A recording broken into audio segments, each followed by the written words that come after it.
Olá, como que vocês estão, leitores? Vamos buscar mais conhecimento através do livro Casais Inteligentes Enriquecem Juntos hoje? Paramos na última leitura na página 148. Vamos lá? Subtítulo: Administrando o que fica.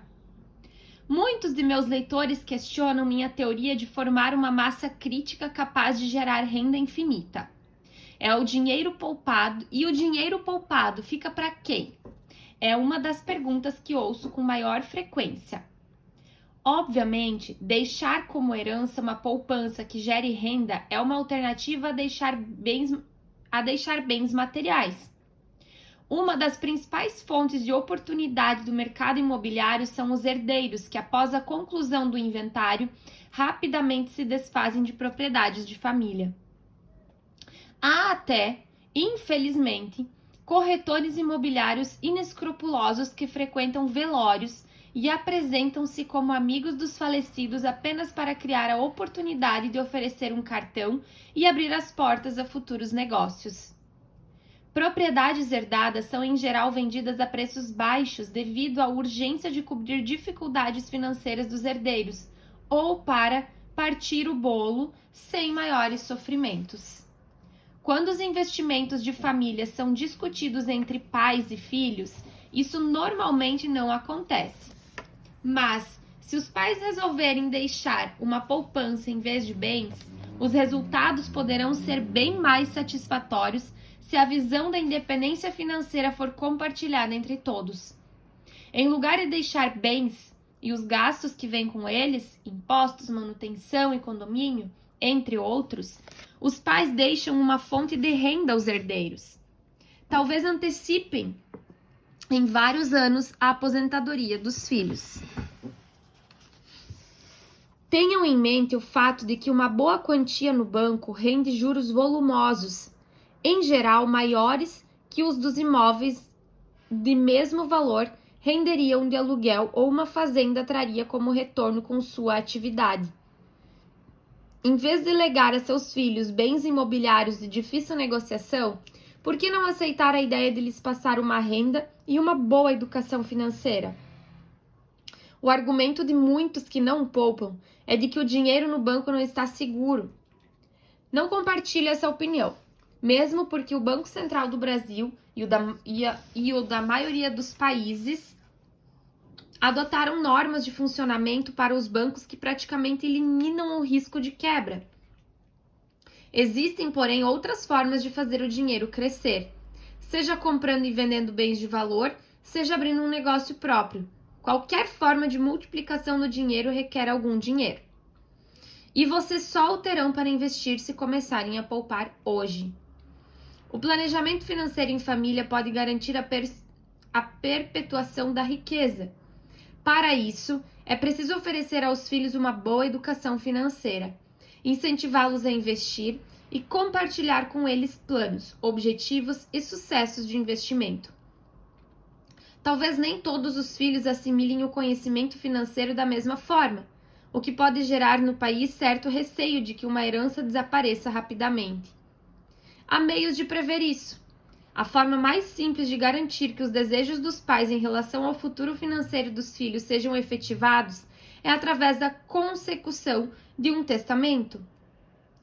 Esse assunto não é amplamente tratado na mídia nem nas rodas de conversa, porque pouquíssimas famílias brasileiras concretizam o sonho de deixar fortunas aos herdeiros. Mas nosso amadurecimento em relação à importância de garantir um bom padrão de vida na velhice construirá uma geração mais rica nos próximos anos. Em países cuja renda per capita e poupança média são significativamente maiores que as brasileiras, programas de computador específicos para a elaboração de testamentos são best-sellers nas prateleiras de lojas de informática. Conversem com seu advogado sobre esse assunto. Em situações em que a poupança acumulada ultrapassa o valor suficiente para garantir um padrão de vida mediano à família e aos herdeiros, recomenda-se a gestão terceirizada do patrimônio. Hoje, há grande fusão das empresas especializadas na análise dos investimentos familiares, na construção de uma carteira de investimentos adaptada a aversão pessoal ao risco e na nomeação de investimentos adequados aos objetivos familiares. Normalmente, esse serviço é oferecido a famílias que já têm alguma poupança formada, pois o valor do serviço é cobrado com base num percentual do patrimônio. Como nos fundos, quanto maior o patrimônio, menor será o percentual cobrado. Quanto maior o patrimônio, menor será o percentual cobrado. No caso de fortunas que abrangem investimentos no exterior ou cujo patrimônio soma alguns milhões, recomenda-se um passo além. Muitas famílias constituem fundações ou trustes, tornando seus membros cotistas da riqueza em vez de donos de todo o dinheiro. A diferença pode parecer sutil, mas traz implicações tributárias bastante significativas. Quando em vida, os pais são donos das cotas de seus investimentos, cuja gestão e distribuição de resultados são reguladas por contrato assinado entre os cotistas. Todas as movimentações são feitas por administradores profissionais e alterações do contrato de gestão se realizam por consenso ou votação entre os cotistas ou seus procuradores. Quando um dos cotistas morre, os herdeiros legais dividem suas cotas. Como a riqueza é de fundação e as cotas possuem valor contratual simbólico, a tributação sobre a herança de bens é reduzida. Vale a pena pensar no assunto. Não querem ou não precisam deixar herança. Existe também a possibilidade de não haver desejo de deixar herança. Talvez porque os filhos não façam por merecer, talvez porque tenham tido a felicidade de construir um padrão de vida muito melhor que o dos pais, ou porque estes não conseguiram acumular poupança suficiente para assegurar a independência financeira dos filhos. Hoje em dia também são comuns os casais que não têm filhos. Nesses casos, quanto gastar por mês para que as reservas não sobrem? Infelizmente não há respostas perfeitas a essa pergunta, mas é possível diminuir as chances de erro. Digamos que um casal tinha como meta acumular uma poupança capaz de gerar uma renda mensal de 2.000. Hoje, porém, eles estão com 80 anos, sem vontade de continuar trabalhando e com uma poupança acumulada de 200.000 aplicados em um investimento que rende, após desconto do imposto de renda e inflação, 0,6% ao mês, isso é, 1.200 líquidos. Se quisessem perpetuar a renda, não poderiam sacar mais de 1.200 por mês. Mas, como desejam consumir a poupança, podem sacar mais. O segredo é estabelecer um prazo para o uso do dinheiro e dividir a poupança em prestações iguais. Que prazo? Sugiro fortemente que o casal suponha que viverá pelo menos até os 100 anos. Afinal, já existem mais de 25.000 brasileiros acima dessa idade. A taxa de juros considerada deve ser livre de inflação, e no valor calculado hoje devem ser incluídos os efeitos de inflação até que a poupança acabe. O cálculo exige, mais uma vez, conhecimentos de matemática financeira. Por isso, elaborei a tabela da página seguinte, que funciona de maneira muito simples. A interseção da linha da taxa de juros dos investimentos e da coluna da idade mostra o percentual que deve ser sacado hoje para que a poupança dure até que se alcance em 100 anos. Todo mês será preciso corrigir o valor obtido pela inflação para manter o poder de compra. Aproximadamente aos 100 anos, a poupança será zerada. No exemplo do casal de 80 anos que citei, o investimento de 200.000 gera renda perpétua de 1.200, mas a tabela mostra que para que a poupança, que cresce 0,6 ao mês, dure dos 80 aos 100 anos de idade, o casal terá de sacar valor equivalente na data de hoje a 0,7873% dessa poupança. Isso significa 1.574,60 ou 374,60 a mais que a renda definida de 1.200. Daqui em diante, eles poderão sacar todo mês esse valor corrigido pela inflação. Se com a orientação de um especialista conseguissem uma rentabilidade de 0,65 ao mês, o valor que poderiam sacar hoje seria de 1.648. Um cuidado maior com a rentabilidade dos investimentos pode significar o pagamento de algumas contas a mais. Aí ele estipulou uma tabela aqui também da idade dos 60 até os 95 anos, aproximadamente, né, com a taxa de juros pelo mês, acompanhando cada um dos anos. Se o casal realmente não pretende deixar recursos para os herdeiros, tem ainda a possibilidade de doação. Tudo que foi escrito até agora vale também para doações. Uma fortuna em ativos financeiros será muito bem recebida por instituições sérias e organizadas, que saberão usar seu caixa em prol de uma causa maior. Capítulo 10. A riqueza como objetivo de vida. O planejamento financeiro, as orientações sobre a forma de lidar com o dinheiro e as dicas da economia doméstica que ofereço nesse livro têm certamente o objetivo de fazer de vocês um casal mais rico e com menos problemas ao longo da vida. Não quero, porém, criar a ilusão de que o enriquecimento ocorrerá por um caminho sem dificuldades.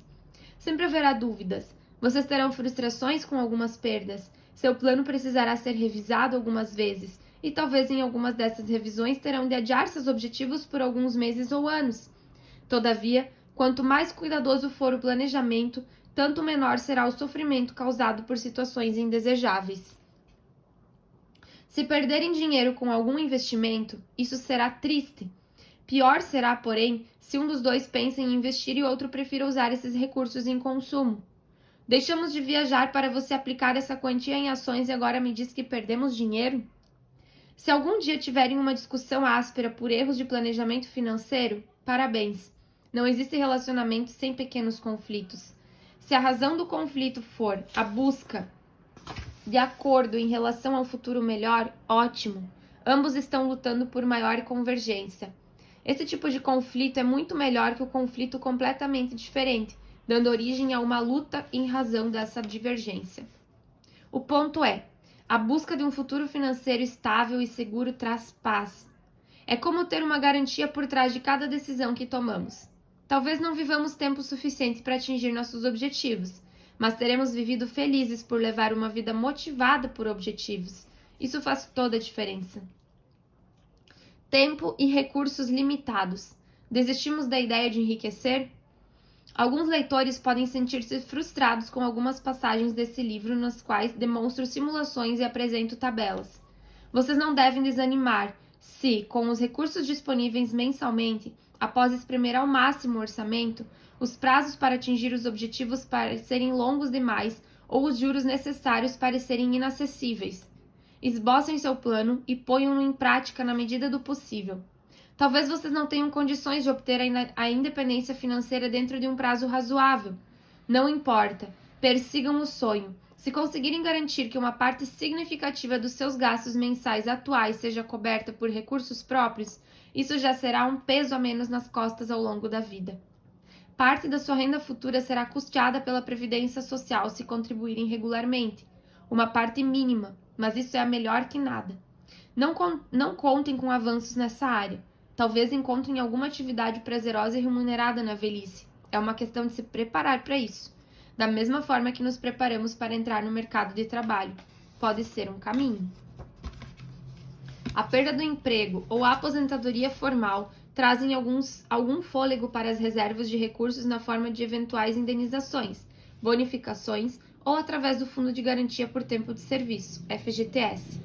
Mesmo antes de deixar de trabalhar, a poupança acumulada até então, qualquer que seja o valor, já será um colchão de segurança contra o desemprego, uma fonte de tranquilidade, a garantia de que não faltarão teto nem comida para a família, de que não será preciso tirar os filhos da escola e de que há recursos para procurar emprego sem desespero.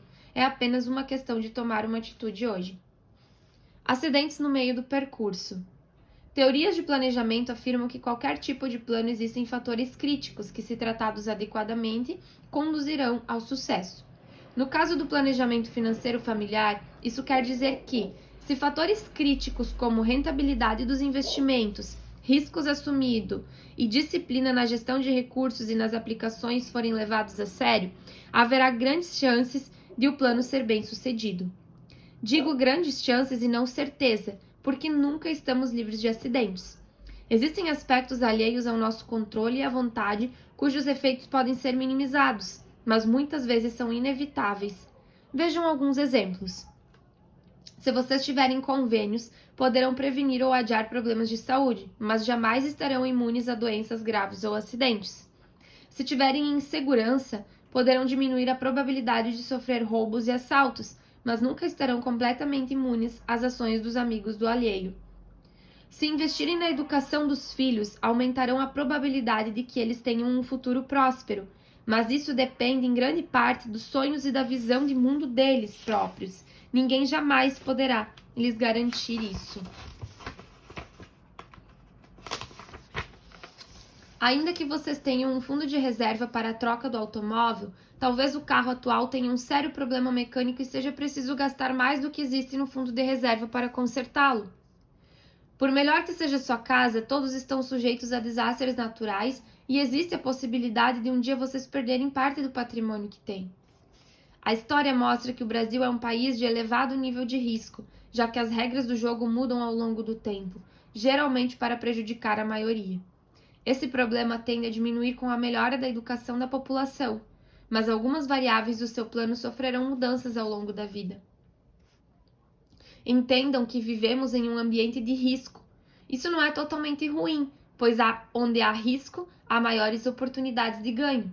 Se o risco no Brasil não fosse elevado, os bancos e o governo não teriam de pagar juros tão altos para atrair investimentos e convencê-los a aplicar seu dinheiro. Hoje vocês só investem porque os juros oferecidos pelas alternativas de investimento são suficientemente atrativos, situação muito melhor do que deixar o dinheiro em casa debaixo do colchão. Mas, como estamos sujeitos a riscos, talvez chegue um momento em que, em razão de um acidente ou imprevisto grave, vocês precisem usar grande parte das suas reservas. Se tivessem feito seguro contra a perda sofrida, talvez a ocorrência não fosse tão dramática. Mas, se contratarmos seguros contra todos os riscos, não sobrará dinheiro para comer. Somos obrigados a selecionar os riscos, e nada impede que tenhamos uma perda não assegurada. Nesse caso, vocês verão o grande sonho ir por água abaixo. Esse será o momento de manter a cabeça fria. Saber perder é respirar fundo, assimilar todas as lições que se pode tirar do momento negativo e aprumar-se em direção aos sonhos. Mesmo que pareçam impossíveis, sigam na direção deles. Façam o que estiver ao seu alcance. Prefiro não associar o sucesso de um plano à sorte nem forças de outra dimensão. Mas se vocês desejarem com afinco atingir um objetivo e se esforçarem para isso, todas as forças do universo estarão convergindo na promoção do seu êxito. Quando tinha meu casamento como um objetivo, trabalhei com tanto afinco e vontade que o reconhecimento do meu esforço me trouxe várias novas oportunidades. O cantor britânico Eric Clapton canalizou toda a dor e sofrimento pela morte do seu filho na composição de uma canção em homenagem a ele, Tears in Heaven, Lágrimas no Céu, que se tornou um dos maiores sucessos de sua carreira. Herbert Viana contrariou todas as probabilidades ao ressurgir de um coma e voltar a tocar como antes nos paralamas do sucesso. Nunca acreditei em perdas irreparáveis. Enxergar esse caminho só depende de vocês. Uma derrota começa quando se acredita nela. Ai, que frase bonita. Uma derrota começa quando se acredita nela. E essa frase aqui do Jack Nicklaus. Dizem que eu sou um cara de sorte. Só sei que quanto mais me esforço, mais sorte eu tenho. Ganhem e doem. Paguem-se primeiro. Lembre-se de uma das duas lições fundamentais. Conheço pessoas que não poupam porque acreditam que a doação aos necessitados é mais importante. Creiam, doar não é o mais importante, apesar de essencial para as pessoas de bom coração.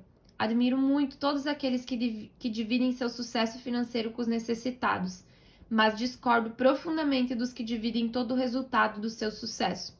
Se ao doar vocês não se permitirem sobras de recursos para investir em seu futuro, estarão prejudicando esse futuro e também o daqueles que precisam da sua ajuda. Ganhem e doem, mas planejem-se para poder fazer isso sempre. Necessitados e associações beneficentes precisam de pessoas que doam, mas se a doação for maior do que seu patrimônio comporta, vocês não enriquecerão e não conseguirão doar no futuro. Vocês contribuirão muito mais com a sociedade se respeitarem seus limites hoje, à medida que enriquecem, passarem a doar quantias maiores. Depois, sugiro até que essas doações sejam um percentual de renda de seus investimentos e não do salário.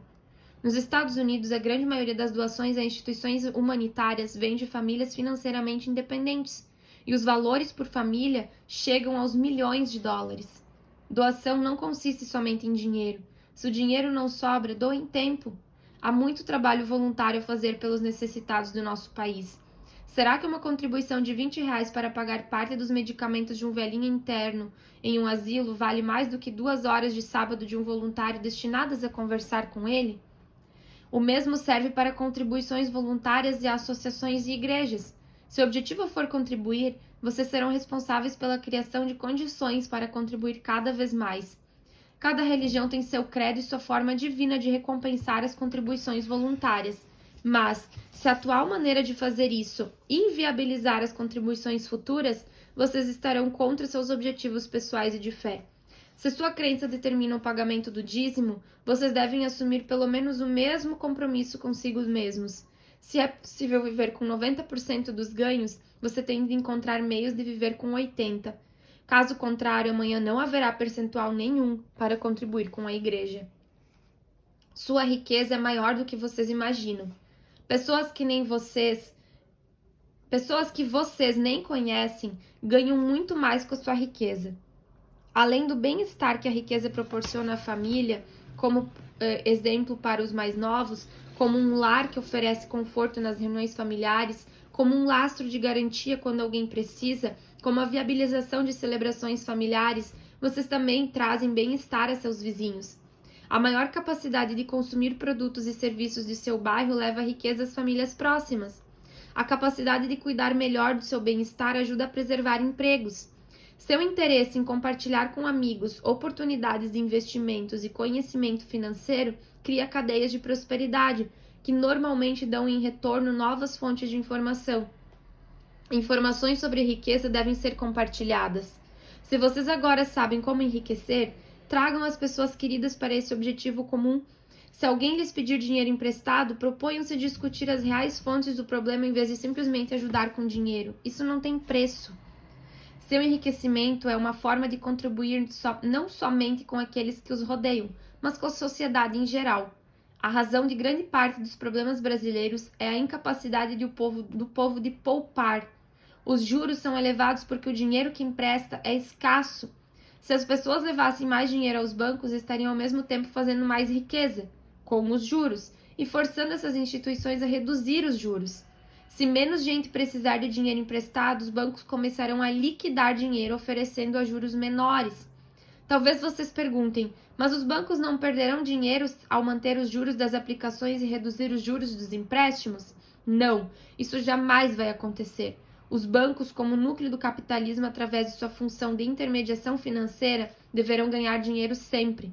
Com maior número de poupanças, haverá pressão sobre os juros da economia no sentido de reduzi-los. Em futuro distante, quando a população brasileira receber educação adequada, inclusive financeira, os spreads bancários serão